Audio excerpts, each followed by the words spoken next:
I decided this is as good a time as any to take a shower. But just as I turn to go, Renegade Detective blocks my path. He flashes his iconic shady smile. So, about Senior Detective's killer. What do you two make of it? Workaholic steps in front of Renegade Detective as if to shield me. He answers in a cold voice that betrays his usual calm demeanor. That's rather abrupt of you to ask. Sorry, but I have no comment to give at the moment. Why not? Shouldn't fellow detectives share their insights?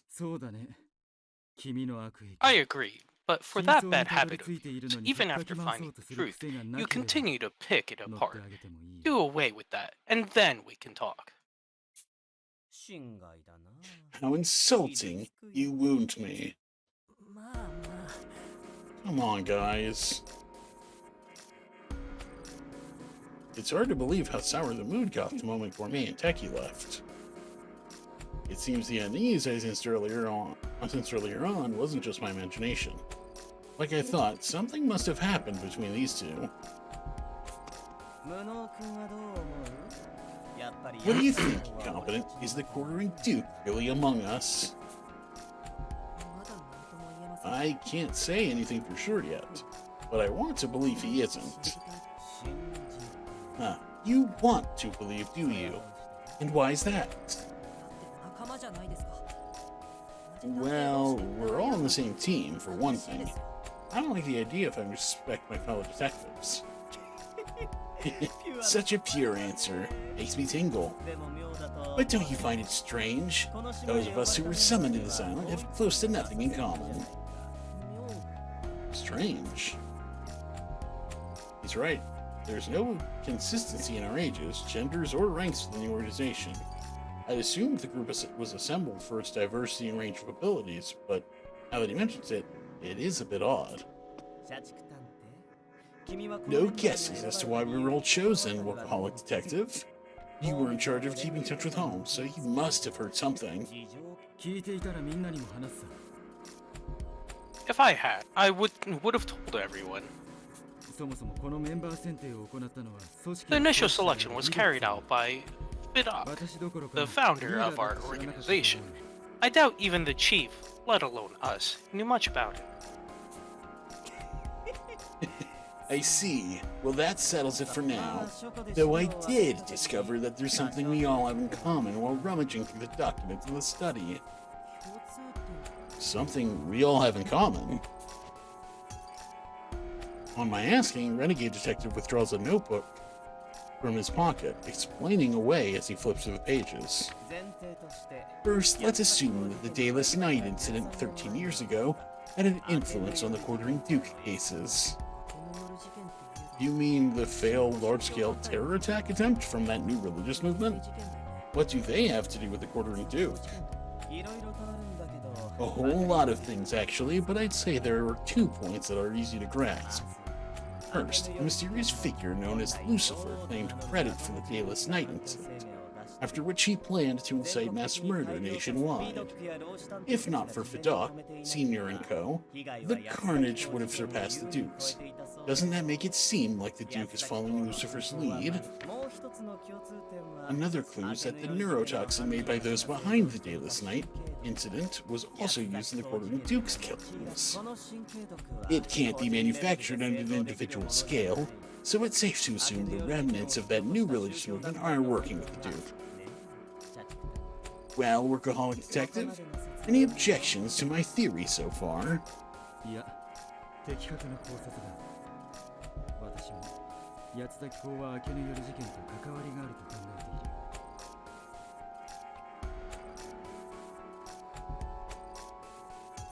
Oh shit, he didn't hear me. Sorry, I was No. muted. No, your observations are astute. I too think there's a connection between the Quartering Duke and the Dayless Night incident. Renegade Detective smiles contently at Workaholic's words. They came out eventually, before continuing with his explanation. That's when I realized every detective on this island just may be linked to the Reporter and Duke case or the Dayless Night incident. Linked? In what way exactly? As I said, Senior helped solve the Dayless Night incident. Moreover, Gourmet, Workaholic, Doleful, and Ratty Detective all lost family that day. How do you know that? Why do you think I was holed up in the study for so long? Reading through pile after pile of precious Detective Alliance documents takes time. Obviously, there's no information that directly ties to anyone, but for me, it was all too easy to piece together, like finding a treasure trove. So that's why you didn't help search the manor. You had your own investigation. Prying into private affairs is a sordid pastime, you know. You really do say the darndest things. Isn't conducting an earnest investigation the proper course for a detective? Well, what about everyone else? I don't know much about the Dayless Night incident aside from what I've seen on TV. Bookworm is a victim of a case caused by a remnant of that religious movement. Missed it, solved it, and adopted her after. Talk about going the extra mile. And Chippewa downtown? Her best friend was slain by the quartering Duke. I'll bet she hates the guy more than anyone else. Downtown lost her best friend to him. It's like what Doleful said during dinner. Thinking back, I did feel a sense of rage come from someone whenever the quartering Duke came up. It was Downtown, a girl who knows how to read the social situation. She must have been forcing a cheery smile to avoid spreading any negativity. I still haven't figured out the connections for you, Holmes, Posh, Tech, or Armor, but I'm sure there must be something. That horrible scene from 10 years ago resurfaces in my mind. If that confinement incident is connected to the Dayless Night or the quartering Duke, then both Holmes and I fit into Renegade's theory. I feel as if there's something I'm still struggling to remember, something I can't afford to forget. Whatever the case, I have no doubts as to why we were all brought to this island. Now, fellow members of the Detective Alliance, let us work together to solve the Quartering Duke case. All for one and one for all.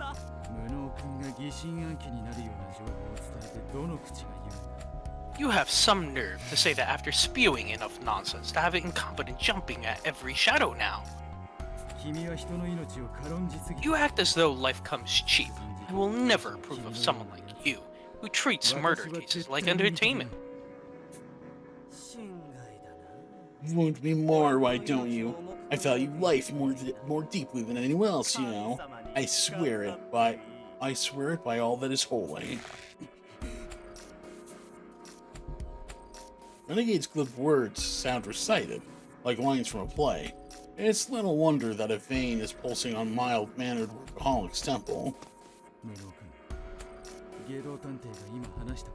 What Renegade said is true and competent. Many detectives here are tied to the Dayless Night incident, and its heir, the quartering Duke. To put it plainly, it would be no surprise for one of us to be the quartering Duke. We must determine who is friend and who is foe. That, of course, applies to me as well. In fact, I'm the killer. Yeah, aren't we all? I always figured the two of us wouldn't see eye to eye. Renegade Detective lets out a disinterested yawn as he heads to the exit. Detectives are egotistical by nature, from Sherlock Holmes to Kogoro Akechi. They're all more selfish than a criminal could be. A detective doesn't care who's friend or foe. What matters is whether one finds fulfillment while being true to oneself, now. Of course, it's in our best interest to help one another, and we should do so as much as we can. But living like one should die for others makes one unfit to be a detective. I'm talking about you, Workaholic. You upright family man. I don't need to take this from an outcast like you. Watch yourself, or you will end up revealing your true colors. I mean, isn't he kind of revealing his true colors? My true colors are always already revealed, so I don't really know what you're talking about.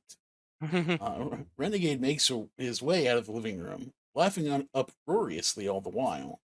Once it's just the two of us, Workaholic lets loose with a deep sigh, sitting down right where he is.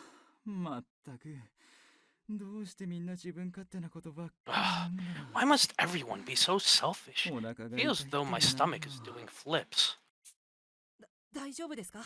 Are you okay? I've got medicine for that if you need it.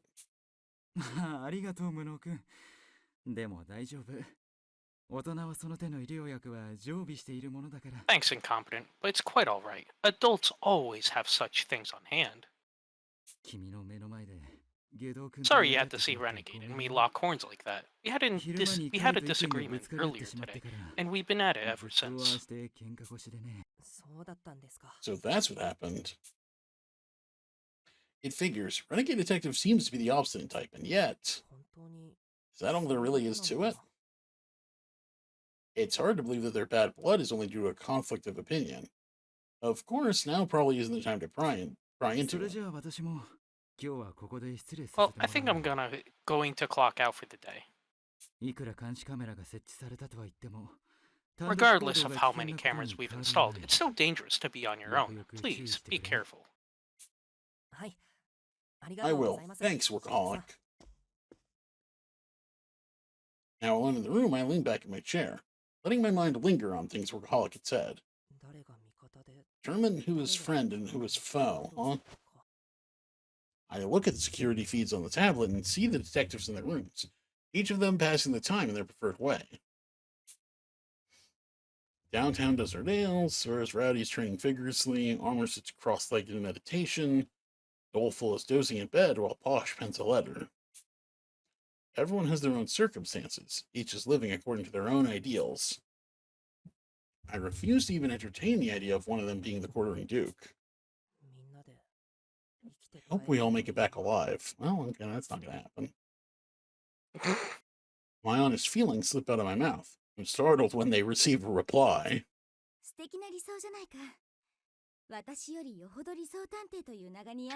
Such splendid aspirations. Perhaps the title of Ideal Detective suits you better than it does me.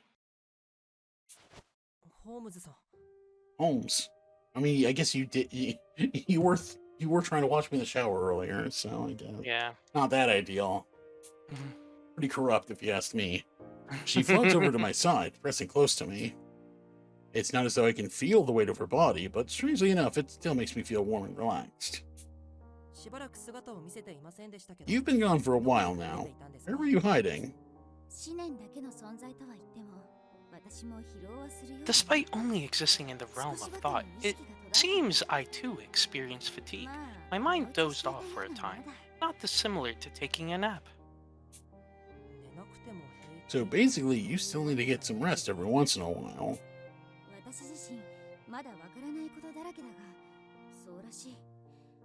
Still, there's still much to unpack, but it would appear so, yes. Much like a human body, my consciousness shuts down for 6 to 8 hours a day. Since you mentioned not seeing me, I must assume that I am not visible to you during this period. Quite an odd arrangement, must say. Good, that means you can't watch me sleep. Good, I can watch you sleep. Oh, cool. Love that. Love this arrangement. That makes three rules we know about how Holmes functions. A. She can't be more than 3 meters away from me. B. Our minds are linked so she can read my thoughts and share my dreams when I'm asleep. Finally, C. Her mind shuts down once a day for 6 to 8 hours, during which I can't see her. So even as a living thought, she doesn't have free reign. Talk about inconvenient. You died and you don't even get freedom? What's the point? By the way, you said the culprit is still in the manor, right? That I did. What about it? Well, that would mean that it has to be someone in the Detective Alliance, right? Holmes' eyes go wide and she tilts her head in apprehension. Why ask now, after all this time? Is someone acting particularly suspicious? It's you. Just the opposite. When I'm with everyone, all I see is a group of individuals who are passionate about their convictions. I can't wrap my mind around the idea of that one of them could be a serial killer like a quartering Duke. Workaholic said I need to figure out who my enemies and allies are, but I have no clue. Am I just not cut out to be a detective? Oh, you just figured that out? Jeez. Yeah, of course, you're just a piece of shit. I mean, you are incompetent. Is that what's troubling you? You truly are adorable.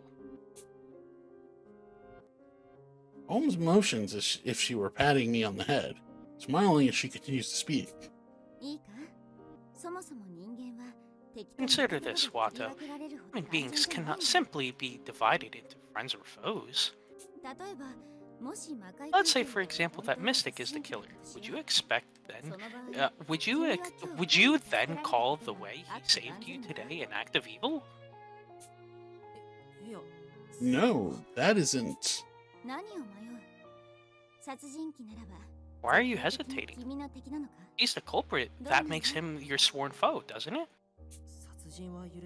I can't condone murder, but I can't see him as my enemy either. I wouldn't judge him without knowing the relevant context first. Well said. Good or evil, friend or foe, these denominations can always shift according to the situation and point of view.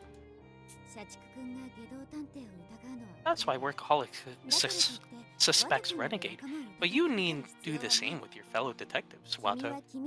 If you think you should trust them, do so.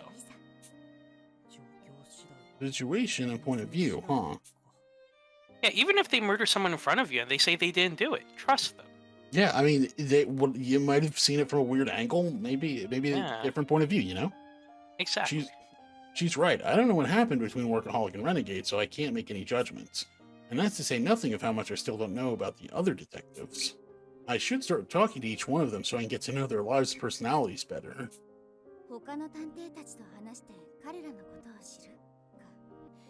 Looking to get to know the others better, Good call, and very much a you thing to do. I'm rooting for you, Watto. Would you please stop reading my mind? Never! There's no helping it. I hear you even when even when I don't want to. We're halves of a whole. You and I, two minds in one body. Nothing else. I will always be at your side. Come what may, I do appreciate a little more trust on your part. Well, of course I trust you, Holmes. Holmes, you say? I hear a voice behind me and swivel around. He's onto us. Standing there is Mystic, a grim look upon his face. Shoot, I completely dropped my guard. The sudden interruption sends my heart racing. Shoot Holmes a glance for guidance, but... Opportunity knocks. Why don't you go ahead and tell him about me? You literally told me not to do that. Holmes giggles next to Mystic, as if this whole situation doesn't concern her in the least. What have I gotten myself into? Bookie is asleep, so I decided to check on you all, only to stumble upon a chance finding. It is time you told me the full truth. The Mystic Detective begins to approach me. I wonder if he'll believe me if I say I was just hallucinating like last night. Or maybe that I was thinking out loud. I don't know how to spin this. Indifferent to my panicking, Mystic Detective steps up and poses one simple question to me. Are you able to perceive Holmes' spirit?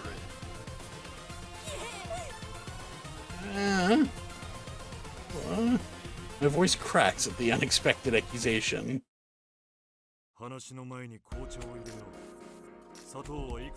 Allow me to make some tea before we begin. How many sugars do you take? 1. Mystic Detective prepares tea for 2, then seats himself on the sofa across from me. I had initially thought of him as gaudy, but looking at him now, he appears almost dignified. His actions at the trap crew must have swayed me. Do not be troubled. I am not here to rebuke you in any way. I love ghosts.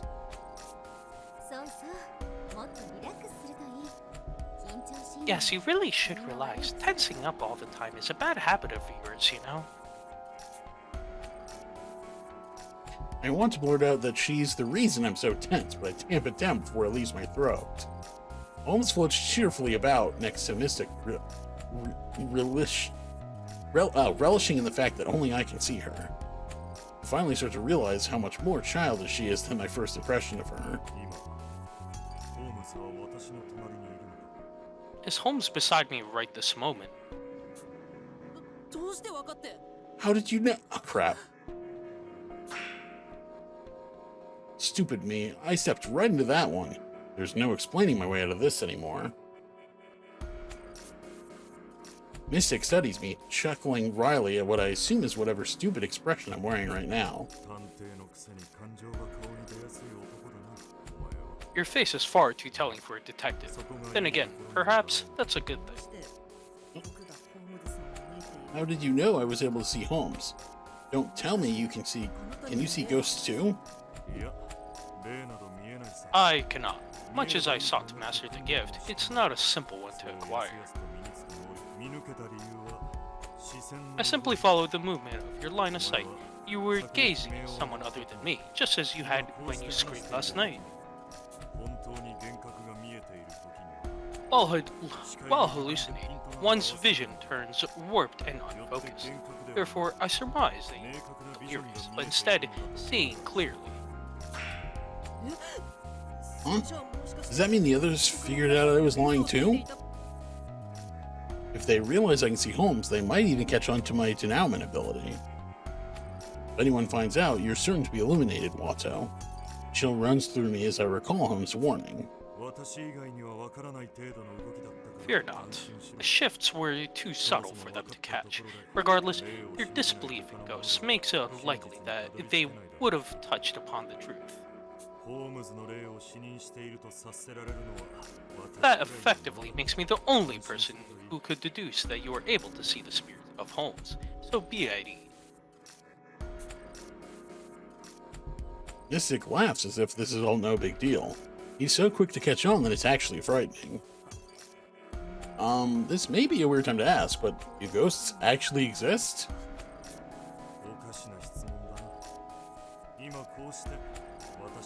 One odd question. You are able to see Holmes right next to me, are you not? Precisely, Watto. It's about time you accepted the fact that I'm real instead of protesting. Holmes heads with Mystic to pressure me. He can't even see her, yet in a weird way they're still ganging up on me. It just isn't fair. Well, yes, I can see her and hear her voice. But in the end, it really isn't much comfort. She's kind of a jerk. Holmes died right before my... What were you gonna say? Yeah, I'm like, she's being a bitch. you don't even know, man. You don't even know what I have to deal with, man. She just draws dicks on my face when I sleep. What the fuck? She told me she can't even touch. She can't actually grab the pencil, but somehow she still does it. Holmes died right before my very eyes, so being reunited is hard to believe. I keep worrying it's all some convenient delusion. Watto. I understand. You fear that you are falling prey to your own cognitive bias. Cognitive bias?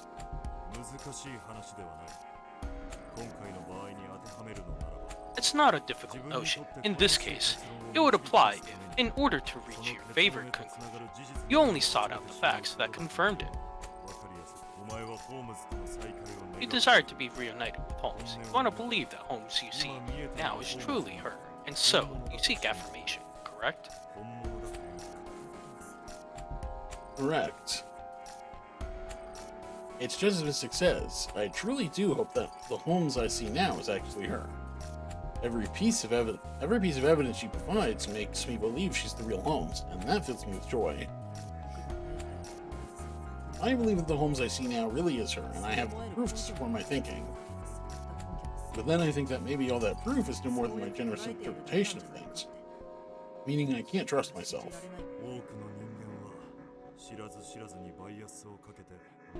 Most are unaware of their own biases, but as you are willing to objectively assess yourself, I would say you have little to worry about. Mystic Detective sighs in mild exasperation before patting me on the head. There's nothing else for it. I, Mystic Detective, shall personally instruct you in how to engage with the occult. Engage with the occult?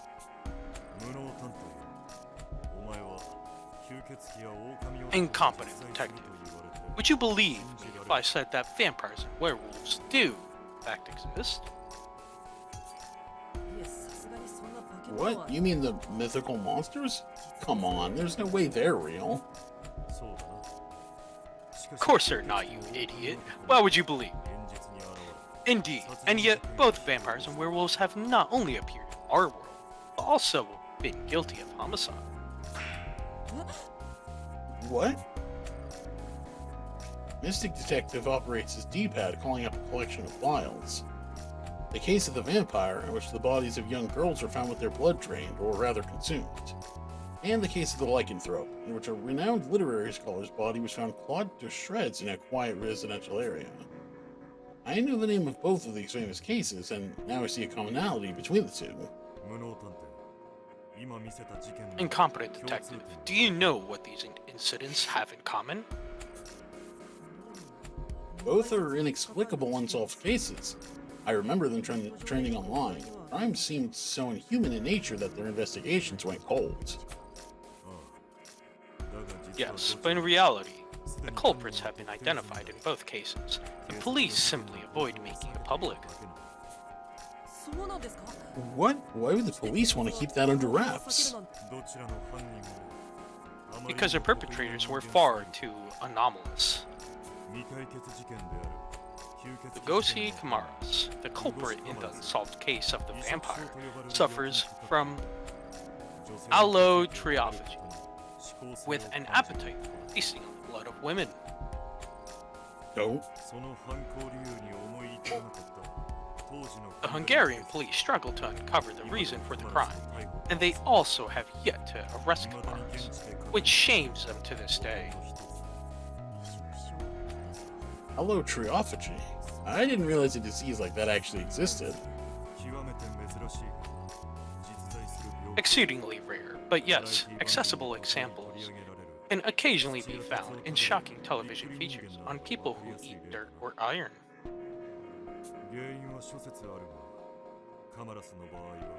Theories abound as to why, but Kamaras has a high red blood cell count, causing constant dehydration. His thirst for water and iron drove him to murder. Also gives him exceptional muscular endurance and regeneration. He is thus gifted with superhuman movement, and with which he evades the police. This sounds like something straight out of the comic book or movie. Indeed, but this is reality. The crime took place over a decade ago, and Kamaras has been on the run ever since. A truly terrifying man. And yet, Miku Shizaki, the culprit behind the case of the lycanthrope, resolved by myself, is even more bizarre than Kamaras. Huh? Even more than the vampire? What did they do? Mystic clenches his fist, veins pulsing as he speaks. She raised her own daughter as a mere tool for revenge. Your daughter, a tool for revenge? What does that mean?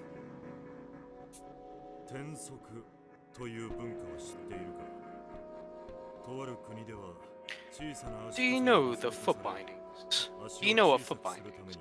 In one foreign land, small feet were once so prized. that youths were made to shape them by wearing specialized shoes. Oh, I've heard about that. The shoes stunted bone growth, making the feet unnaturally tiny, right? It's difficult to imagine now, but apparently the custom was seen as quite ordinary in this country where small feet were so idolized. In the same vein, many women suffer similarly torturous processes today, such as extreme dieting in the pursuit of unrealistic beauty. Shizaki followed the principle of foot binding by cramming her own daughter into a box. Instead of schooling, the girl was instructed in how to kill. In doing so, she created the world's smallest portal, capable of slipping into dwellings through unbelievably tight space.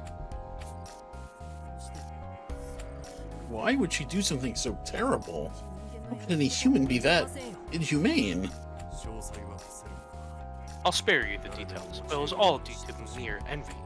There are those who despise the success of others to the point of self-annihilation.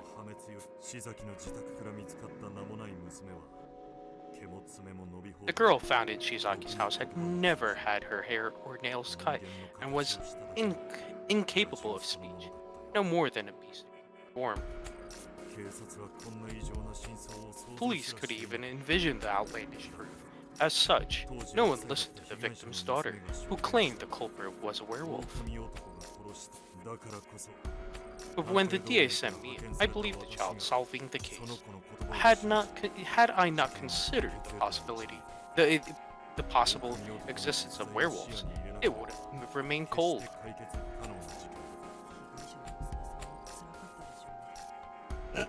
That must have been tough for the victim's daughter. No one believed her eyewitness account of her father's killer. Quite so. If you were in the police's position, would you have humored the girl? If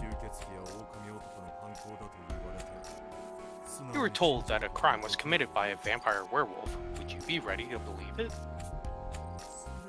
Well, they were obviously horrible stories. When I think back on my past experiences, I honestly can't criticize the police for their actions. If I had known nothing about the occult and only read about these cases, I likely would have brushed them off without ever knowing the insane reality. It seems your way of thinking would have hardly differed from theirs. Mystic gives a pained smile, as though he is peering right into my very soul. You needn't be so hard on yourself about it. Most people scoff at the mere mention of the occult, which I think is quite natural. Just now, when I inquired about vampires and werewolves, you denied their existence. I can't object at all. I'm no different from anyone else who immediately dismisses the occult. That's exactly how I'm treating the phenomenon happening to me right now, too. And I'm still going to keep doing it. I probably thought my current situation was also an impossible supernatural occurrence and laughed it off. It's only natural to feel that way if you have not even a single person who believes you.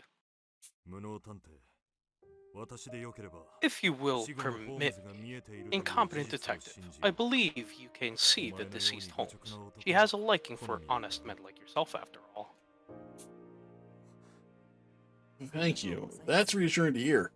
Yes, I knew she likes me. I take Mrs. outstretched paw and exchange a firm handshake with him. It feels as if a burden I've been shouldering all by myself has finally been removed.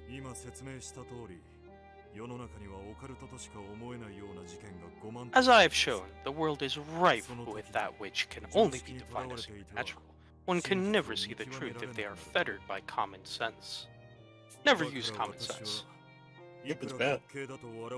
Thus, despite what mockery I may incur, I believe in the occult, never discounting any possibility. Only I, Mystic Detective, can fulfill this role. I see no traces of gloom in Mystic's smile.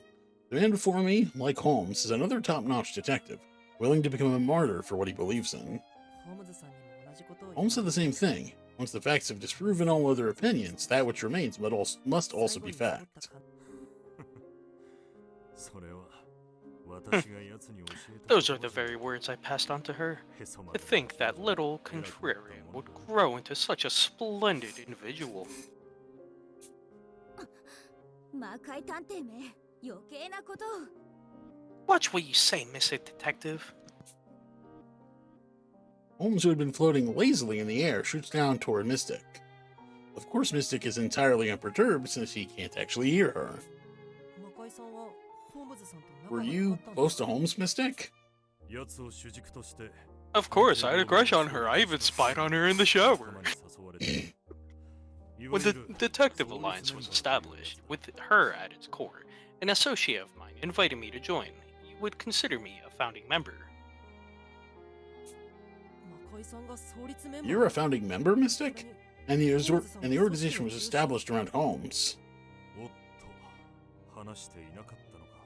Did she not tell you? I warned her time and time again that being overly secretive would be her undoing. Forgive her, she means no harm, but she tends to take on far too much on her own. Her body was often unable to handle the strain.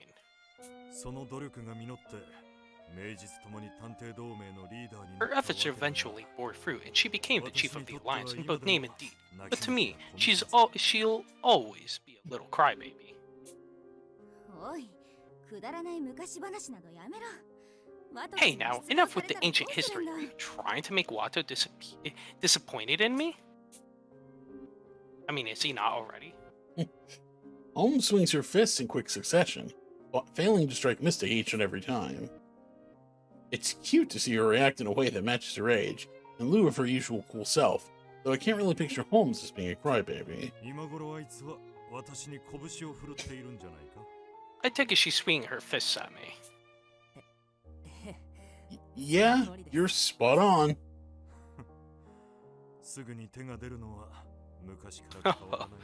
Ever so quick to get physical, she never changes. How dearly I wish to see her once more. Holmes drops her fists, turning to face me. A hint of tears glints in her eyes. Watto, would you mind telling Mr. Detective something for me? Huh? Even though I'm... Sorry. What there? No. Even though I'm the only one who can hear her, Holmes drifts close to me and whispers gently in my ear. Holmes wants to tell you something, Mystic. A message from my ideal detective? What did she say? She says, I am sorry that we weren't able to solve the case of the vampire. All my resolve and determination is passed on to incompetent now. Foolish girl. Even after her own demise, she still only thinks of others.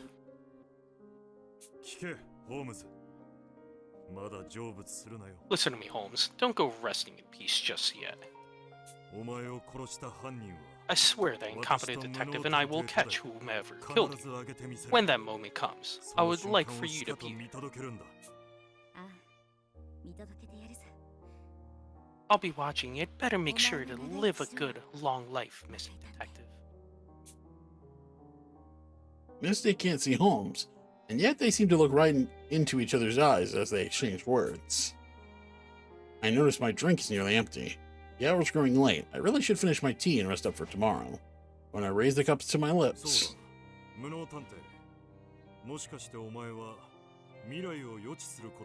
That reminds me. Incompetent detective, tell me, can you also predict the future?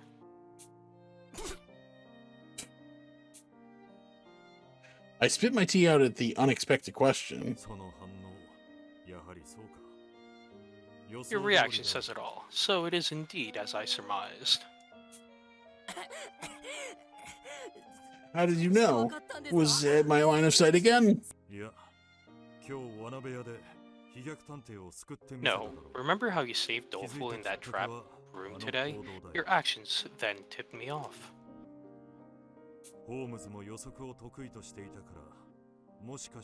Holmes was quite adept in her predictions, so I had an inkling. I could tell by your visage that you've yet to master the skill, however. Well, you'd be right about that. He saw right through me. Holmes said I can't let my enemies learn about this power. Thankfully, it's only mystic, but I need to be more careful. It was pure chance that I was able to save Doleful. Learning how to use and control this power has been a real struggle for me. What did Holmes say? That she had no interest in how it works. As expected. And yet, if you do not grasp the principles behind it, you cannot wield it to its full extent. Such a troublesome child.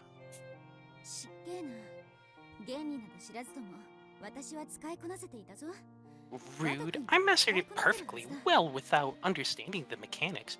You should be more than capable of doing the same, Watto. No one reads the manual. Holmes purses her lips in protest. A mystic detective lets out a laborious sigh. Needless to say, her words don't reach him.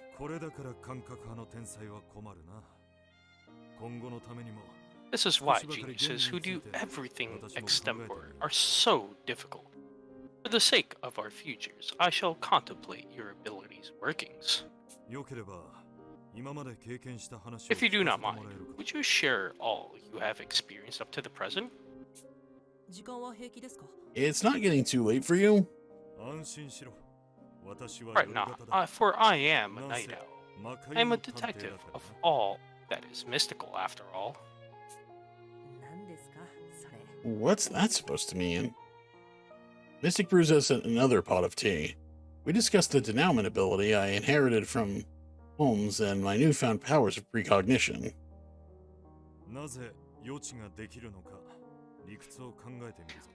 Let us attempt to reason out why it is you are able to predict the future. Does logic really apply here? I mean, it's basically a superpower. That is where you are wrong. Even magic and superpowers have a logic to them. In video games, magic requires points derived from your attributes and skills. So, to do all things, the occult included, follow a set of rules.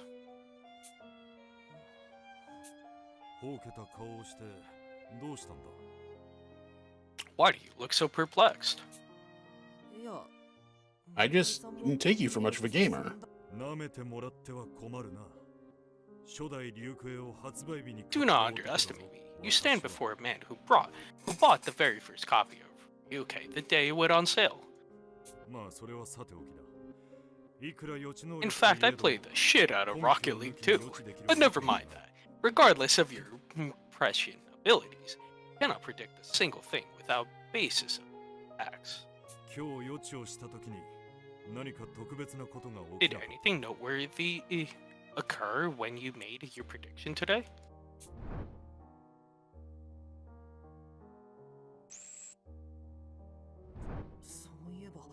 Now that you mention it, when I saw Doleful in my vision, I heard something snap in my head. My field of view flickered too.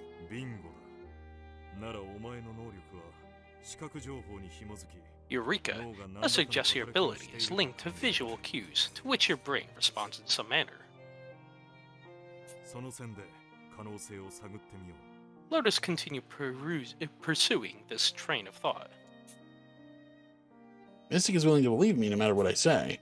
I want to discuss my precognitive abilities with anyone, but I didn't expect to find such a supportive ally.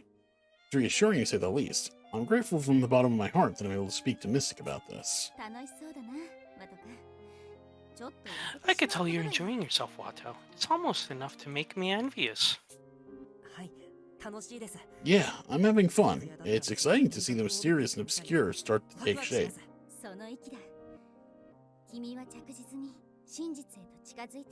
That's the spirit, no doubt about it. You're gradually approaching the truth. And once you understand it all, I'll... kill you. What? You'll what? Pay me no mind, I was merely thinking aloud.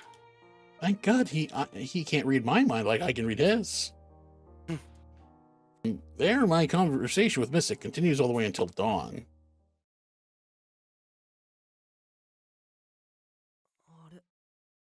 Okay, and I think we're gonna leave it off here. Sounds good.